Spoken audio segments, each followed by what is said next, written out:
Sur le calvaire, le Fils du Père prit ta misère sur lui. Prit ta misère sur lui. Sur le calvaire, le Fils du Père prit ta misère sur lui. Prit ta misère sur lui. Oui, j'avais envie de chanter ces paroles sur le calvaire. Jésus-Christ, le Fils du Père, prit ta misère sur lui. Prit ma misère sur lui. Il a fait en sorte que nous ne soyons plus des misérables. Il nous a élevés au rang du Fils de son Père. Et je voudrais lire ce texte dans la première lettre de Jean, chapitre 3, où il est écrit, l'apôtre Jean écrit, « Voyez quel amour le Père nous a témoigné pour que nous soyons appelés enfants de Dieu. Et nous le sommes. Si le monde ne nous connaît pas, c'est qu'il ne l'a pas connu. » Et il continue en disant, « Bien-aimés, bien-aimés, nous sommes maintenant enfants de Dieu. Et ce que nous serons n'a pas encore été manifesté. Mais nous savons que lorsque cela sera manifesté, nous serons semblables à lui, parce que nous le verrons tel qu'il est. » Jésus-Christ est venu dans ce monde de misère, dans ce monde de mensonges, dans ce monde de guerre, de terreur, dans ce monde de vengeance. Il est venu annoncer les paroles de la vie éternelle. Il est venu annoncer cette bonne nouvelle qu'il est possible que chacun de nous devienne fils de son Père. Il est possible que chacun de nous devienne héritier du royaume de son Père. Aussi, ceux qui ne voulaient pas que cela arrive, ceux qui ne voulaient pas accepter que des petits gens comme nous arrivent à ce niveau-là, qui ne voulaient pas que Jésus nous annonce cette parole de la vie éternelle, ils ont tout fait pour les tuer. Ils ont réussi à demander et obtenir sa condamnation.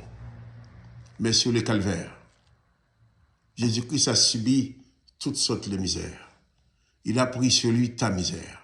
Il a pris sur lui ma misère. Et tout cela, c'était seulement la façon de nous témoigner la puissance de son amour. La façon de montrer la puissance de l'amour du Père pour le monde. Car il dit, le Père a tant aimé le monde qu'il a donné Jésus, son Fils unique, afin que quiconque croit en lui ne périsse point, mais qu'il ait la vie éternelle. Ainsi, Jean, qui était l'un des apôtres de Jésus, va écrire ces paroles. Voyez quel amour le Père nous a témoigné pour que nous soyons appelés enfants de Dieu. Quel amour le Père nous a témoigné. Le Père Tout-Puissant, le Père de la grâce, le Père créateur de toutes choses, le Père qui est plus grand que tous, le Père pour qui rien n'est impossible. Il a envoyé sur la terre son Fils unique pour nous apporter la révélation de son existence, car personne n'avait connu le Père avant la venue de Jésus. Personne n'a connu, ne sait qui est le Père, mais Jésus est venu nous révéler ce Père d'amour. Voyez quel amour le Père nous a témoigné pour que nous soyons appelés enfants de Dieu. Et quand je dis enfants de Dieu, c'est que c'est Père, c'est Dieu et Père qui décide de nous prendre comme ses enfants. Il a décidé de prendre soin de nous. Et l'apôtre dit, nous sommes ses enfants.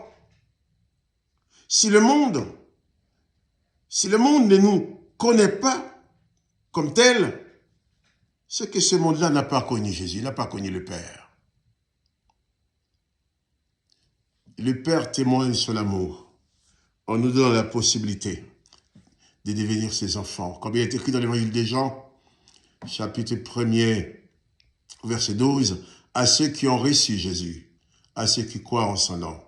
Jésus a donné le pouvoir de devenir enfants de Dieu, lesquels sont nés ni de la chair, ni de la volonté de l'homme, mais de la volonté de Dieu. Dieu a voulu que tu sois son enfant. Et l'apôtre continue en disant, si le monde ne nous connaît pas, c'est que le monde ne l'a pas connu. Il a dit encore, bien aimé, nous sommes maintenant enfants de Dieu. Nous ne l'étions pas avant, mais nous sommes maintenant enfants de Dieu.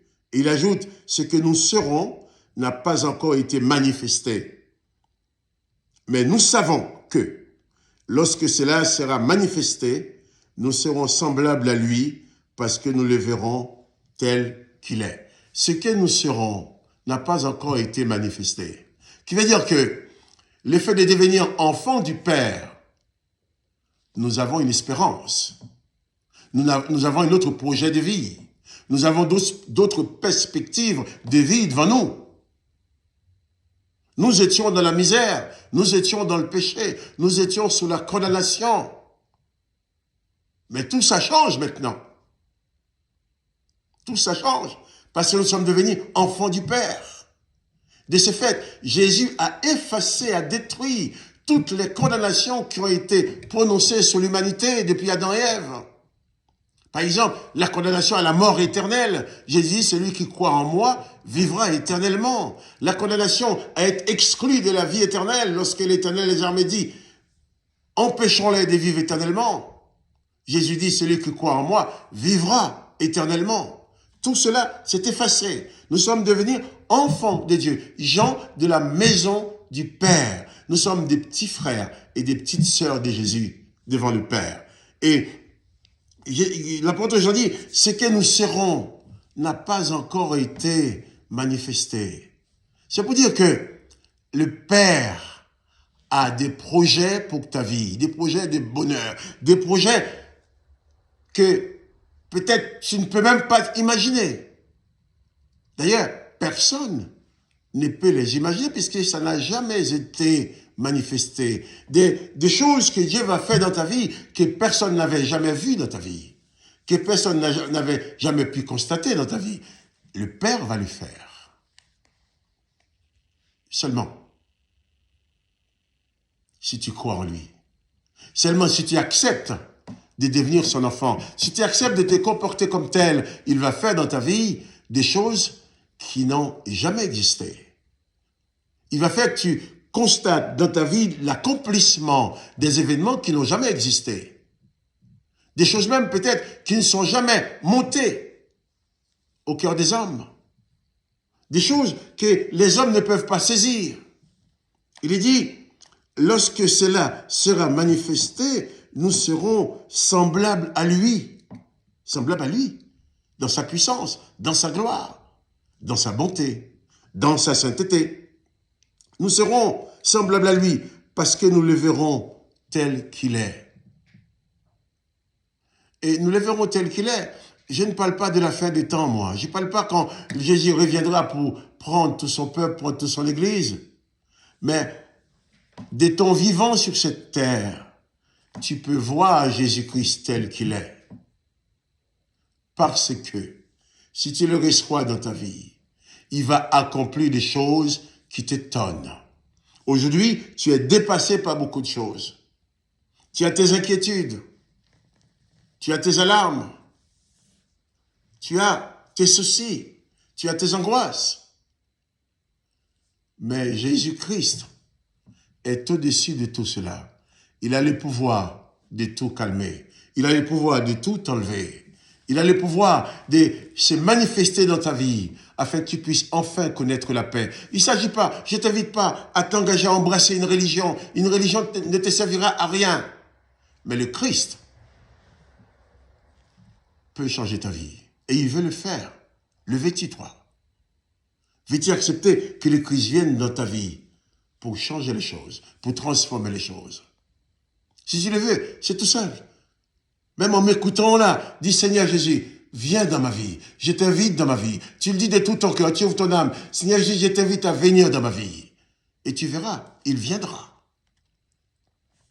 Et quand il vient dans ta vie, tu le verras tel qu'il est. C'est-à-dire, tu le verras dans la plénitude de son amour, de sa puissance, de sa capacité à apporter la paix dans ta vie, même au sein de la tempête, de sa capacité à te réconforter, même quand tout le monde te rejette, de ta capacité à guérir même ton cœur brisé, de ta capacité à te sortir de cette dépression.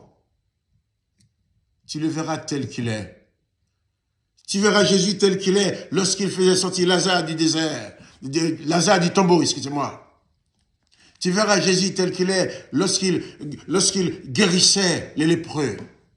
Tel qu'il est lorsqu'il disait aux paralytiques, lève-toi, prends ton lit et va dans ta maison. Tu verras Jésus-Christ tel qu'il est, mais tu peux le voir tel qu'il est dans ta vie si tu le crois, si tu l'acceptes, qu'il devienne sauveur, maître et seigneur de ta vie.